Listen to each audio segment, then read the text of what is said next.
ಪಿತನ ಸುತನ ಮತ್ತು ಪವಿತ್ರಾತ್ಮ ನಾಮದಲ್ಲಿ ಆಮೇನ್. ಪರಿಶುದ್ಧಾತ್ಮರೇ ಬನ್ನಿರಿ. ಈ ಸೃಷ್ಟಿ ಸಂಕುಲ ಸಕಲಕ್ಕೂ ಬೇಕಾದ ಜೀವವನ್ನು ಉಸಿರನ್ನು ನೀವು ನೀಡುವವರಾಗಿದ್ದೀರಿ. ನಮ್ಮ ದೇಹದಲ್ಲೂ ನಮ್ಮ ಉಸಿರಾಗಿದ್ದು ತಂದೆಯೊಡನೆ ಸುತನಾದ ಯೇಸು ಕ್ರಿಸ್ತನೊಡನೆ ನಾವು ಸತ್ಸಂಬಂಧದಲ್ಲಿ ಬಾಳಲು ಪ್ರಾರ್ಥಿಸಲು ಜೀವಿಸಲು ನಮಗೆ ಬೇಕಾದ ಚೈತನ್ಯವನ್ನು ನಿಮ್ಮ ಸಪ್ತ ವರಗಳನ್ನು ಶಾಂತಿ ಸಮಾಧಾನ ಕೃಪೆಯನ್ನು ನಮ್ಮ ಹೃದಯಗಳಲ್ಲಿ ಸುರಿಸಬೇಕೆಂದು ನಿಮ್ಮಲ್ಲಿ ಪ್ರಾರ್ಥಿಸ್ತೇವೆ. ಆಮೇನ್. ಆತ್ಮೀಯ ಸಹೋದರ ಸಹೋದರಿ, ಸಾಧಾರಣ ಕಾಲದ 33ನೇ ಭಾನುವಾರದಲ್ಲಿದ್ದೇವೆ. ಬರುವ ಭಾನುವಾರ ನಾವು ಅಖಿಲ ವಿಶ್ವದ ಅರಸರಾದ ಯೇಸು ಕ್ರಿಸ್ತರ ಕ್ರಿಸ್ತರಾಜರ ಮಹೋತ್ಸವದ ಮೂಲಕ ಈ ಒಂದು ದೈವಿ ಆರಾಧನೆ ವಿಧಿಯನ್ನು ನಾವು ಅಂತ್ಯಗೊಳಿಸುತ್ತೇವೆ ಮತ್ತು ಆಗಮನ ಕಾಲವನ್ನು ಪ್ರಾರಂಭಿಸಲಿದ್ದೇವೆ. ಆದ್ದರಿಂದ ಇಂದಿನ ದೈವವಾಕ್ಯದ ವಿಧಿಗಳು ನಮಗೆ ತಿಳಿಸುವ ಅಂಶ, ಪ್ರಭು ನಮ್ಮ ಒಬ್ಬೊಬ್ಬರಿಂದ ಎದು ನೋಡುವುದು, ನಾವು ನಮ್ಮ ಕರ್ತವ್ಯಗಳನ್ನು ಜವಾಬ್ದಾರಿಗಳನ್ನು ನಿಷ್ಠೆಯಿಂದಲೂ ಪ್ರಾಮಾಣಿಕತೆಯಿಂದಲೂ ಪ್ರಭುವಿಗೆ ಅಚ್ಚುಮೆಚ್ಚುವ ರೀತಿಯಿಂದ ನಾವು ನೆರವೇರುವುದು. ನಾವು ವಿದ್ಯಾರ್ಥಿಗಳಾಗಿರ್ಬೋದು, ಕುಟುಂಬಸ್ಥರಾಗಿರ್ಬೋದು ಅಥವಾ ಸನ್ಯಾಸಿಗಳಾಗಿರ್ಬೋದು, ಯಾವ ಜೀವನದ ಅಂತಸ್ತನ್ನು ನಾವು ಆರಿಸಿಕೊಂಡಿದ್ದರೂ ಆ ಒಂದು ಜೀವನಕ್ಕೆ ತಕ್ಕ ಯೋಗ್ಯ ಬದುಕನ್ನು ಬದುಕುವುದು ನಮ್ಮೊಬ್ಬೊಬ್ಬರ ಕರೆಯಾಗಿದೆ. ಆದ್ದರಿಂದ ನಿಷ್ಠೆಯಿಂದಲೂ ಪ್ರಾಮಾಣಿಕತೆಯಿಂದಲೂ ದೇವರ ನೀಡಿರುವ ಸಮಯವನ್ನು ಆರೋಗ್ಯವನ್ನು ನಾವು ಸರಿಯಾಗಿ ಉಪಯೋಗಿಸಿ ದೇವರ ಕೀರ್ತಿಗಾಗಿ ಬದುಕುವ ಮಕ್ಕಳು ನಾವಾಗಬೇಕಾಗಿದೆ.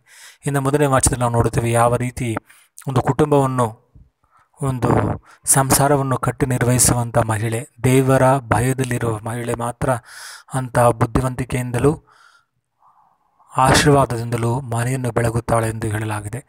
ಎರಡನೇ ವಾಕ್ಯ ಸಂತ ಪೌಲರು ಯೇಸು ಕ್ರಿಸ್ತರ ಪರೋಣದ ಬಗ್ಗೆ ನಮಗೆ ತಿಳಿಸುತ್ತಾರೆ. ಶುಭ ಸಂದೇಶದಲ್ಲಿ ತಲಾಂತವಿನ ಸಾಮರ್ಥ್ಯ ಮುಖಾಂತರ ಪ್ರಭು ಯೇಸು ಪ್ರತಿಯೊಬ್ಬರಿಗೂ ಅವರವರ ಶಕ್ತಿಗೆ ತಕ್ಕಂತೆ ದೇವರು ಆಶೀರ್ವಾದಗಳನ್ನು ಕೊಡುಗೆಗಳನ್ನು ನೀಡಿದ್ದಾರೆ. ಎಲ್ಲರೂ 100% ಫಲಿತಾಂಶವನ್ನು ಕೊಡಲು ಸಾಧ್ಯವಿಲ್ಲ.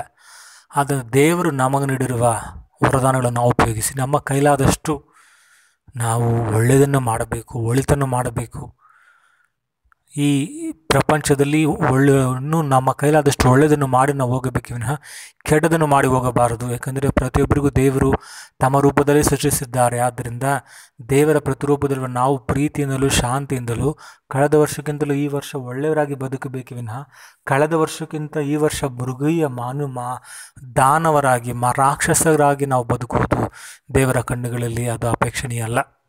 ಯಾಕೆಂದರೆ ದೇವರು ತಮ್ಮ ಕೃಪೆಯಲ್ಲೂ ಪ್ರೀತಿಯಲ್ಲೂ ನಮಗೆ ಸಮಯವನ್ನು, ಈ ಜೀವವನ್ನು ದಾನವನ್ನು ನೀಡಿದರೆ ಎಷ್ಟೋ ಜನರು ಈ ವರ್ಷವನ್ನು ನೋಡಲು ಸಾಧ್ಯವಿಲ್ಲ. ಕೊರೋನಾದಿಂದ ಅವರು ಹಸುನಿಗಿದ್ದಾರೆ. ಆದರೆ ಪ್ರಭು ನಮಗಿನ್ನೂ ಜೀವಂತವನ್ನು ನೀಡಿ ಜೀವಂತರಾಗಿಟ್ಟಿದ್ದಾರೆ ಎಂದರೆ ನಾವು ಒಳ್ಳೆಯದನ್ನು ಮಾಡಬೇಕು ಎಂದಿದೆ.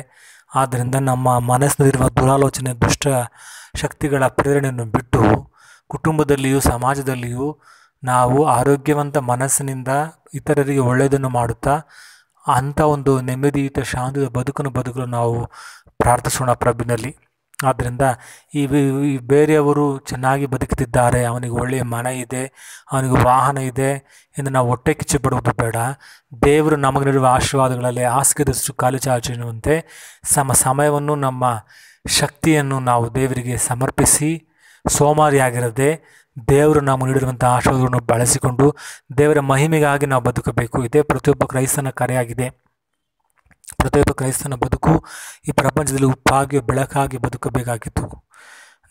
ಈಗ ತಾನೇ ನಮ್ಮ ಅಮೆರಿಕ ಸಂಯುಕ್ತ ರಾಷ್ಟ್ರಗಳಿಗೆ ಅಧ್ಯಕ್ಷರಾಗಿ ಆಯ್ಕೆ ಆಗಿರುವಂಥ ಜೋ ಬೈಡನ್ರವರ ಜೀವನವನ್ನು ನಾವು ಸ್ವಲ್ಪ ನೋಡಿದ್ದೇ. ಆದರೆ ಅವರು ಮೊಟ್ಟ ಮೊದಲನೇ ಬಾರಿ ಸೆನೆಟ್ ಮೆಂಬರ್ ಆಗಿ ಅವರು ಆಯ್ಕೆಯಾದಾಗ ಆ ವರ್ಷದಲ್ಲೇ ಪಾಪ ಅವರ ಹೆಂಡತಿ ಮತ್ತು ಇಬ್ಬರು ಮಕ್ಕಳು ಭೀಕರ ಅಪಘಾತಗೊಳಗಾದರು. ಅವರ ಹೆಂಡತಿ ತೀರಿ ಹೋದರು.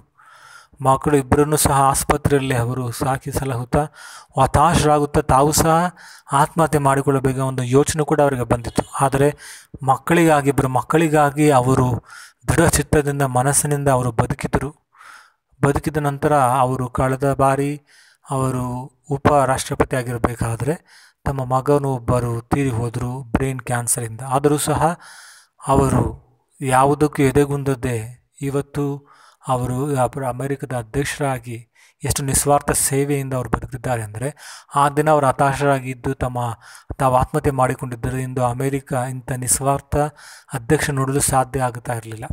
ಆದ್ದರಿಂದ ಪ್ರಭು ನಮ್ಮನ್ನು ಪ್ರತಿ ಸರಿ ಮುನ್ನಡೆಸುತ್ತಿದ್ದಾರೆ. ಇತರರ ಆರೈಕೆಯಿಂದ, ಅವರ ವಾಕ್ಯದ ಶಕ್ತಿಯಿಂದ, ಅವರ ಆಶೀರ್ವಾದದಿಂದ, ಅವರು ನಮಗೆ ನೀಡಿರುವಂಥ ಅಪರಿಮಿತ ಆಶೀರ್ವಾದ, ನಮ್ಮ ಕಣ್ಣಿಗೆ ಕಾಣದಂಥ ಆಶೀರ್ವಾದ, ನಮ್ಮ ಆರೋಗ್ಯ ಭಾಗ್ಯ ಇದರಲ್ಲೂ ದೇವರು ನಮ್ಮನ್ನು ಆಶೀರ್ವದಿಸಿ ನಡೆಸುತ್ತಿದ್ದಾರೆ. ಆದ್ದರಿಂದ ಅವರ ಆಶೀರ್ವಾದವನ್ನು ಪಡೆದ ನಾವು ದೇವರಿಗೆ ಕೃತಜ್ಞತೆಯಿಂದ ಈ ಬದುಕಿನಲ್ಲಿಯೂ ಬರುವ ಜೀವನದಲ್ಲಿಯೂ ಅವರ ಕಲವಾರಿ ಶಿಲುಬೆಗೆ ಸಾಕ್ಷಿಗಳಾಗಿ ಬದುಕುತ್ತಾ ದೇವರ ಮಹೋನ್ನತ ಕೀರ್ತಿಯಾಗಿ ಬದುಕುವ ಮಕ್ಕಳು ನಾವು ಆಗುವಂತೆ ನಾವು ಪ್ರಭುವಿನಲ್ಲಿ ಪ್ರಾರ್ಥಿಸೋಣ. ಪ್ರಭು ನಿನ್ನ ಚರಣ ಸುಖಧಾಮವು, ಆ ನಿನ್ನ ದರ್ಶನ ಚಿರಶಾಂತಿಯು.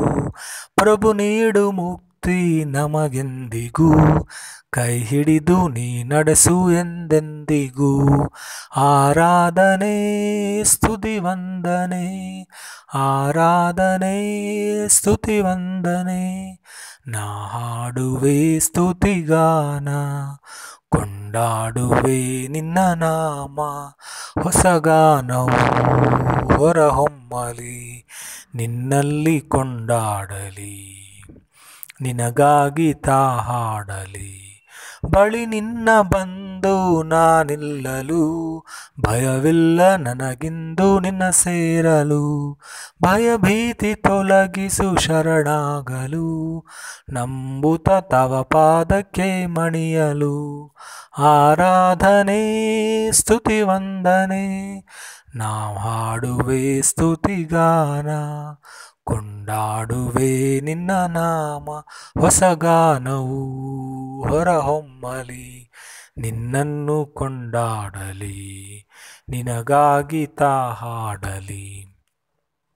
ಪ್ರಾರ್ಥಿಸೋಣ. ಹೌದು ಪ್ರಭು ಯೇಸುವೇ, ನಿಮ್ಮ ಪ್ರೀತಿಯಿಂದಲೂ ನಿಮ್ಮ ಕೃಪೆಯಿಂದಲೂ ನಮ್ಮನ್ನು ಆಶೀರ್ವದಿಸಿ ಸಾರಿಸುತ್ತಾ ಅದೆಷ್ಟು ಆಶೀರ್ವಾದಗಳು ನಮಗೆ ನೀಡಿದ್ದೀರಿ. ಆದ್ದರಿಂದ ನಾವು ಸಹ ಈ ಆಶೀರ್ವಾದಗಳನ್ನು ನಿಸ್ವಾರ್ಥದಿಂದ ಬದುಕುತ್ತಾ ನಮ್ಮ ಕುಟುಂಬದಲ್ಲಿ ಸಮಾಜಕ್ಕೂ ಒಳಿತನ್ನು ಮಾಡದ ಬದುಕುವ ಮನುಷ್ಯರಾಗುವಂತೆ ನಮ್ಮನ್ನು ಆಶೀರ್ವದಿಸಿರಿ. ನಿಮ್ಮ ಪರಿಶುದ್ಧವಾದ ಹೆಸರಲ್ಲಿ ನಾವು ಪ್ರಾರ್ಥಿಸ್ತೇವೆ ತಂದೆಯೇ, ಆಮೇನ್. ಪ್ರಭು ನಿಮ್ಮೊಡನಿರಲಿ. ಸರ್ವಶಕ್ತ ದೇವರಾದ ಪಿತಾ ಸುತ್ತ ಪವಿತ್ರ ಆತ್ಮ ನಿಮ್ಮನ್ನು ಆಶೀರ್ವದಿಸಲಿ. ಆಮೇನ್.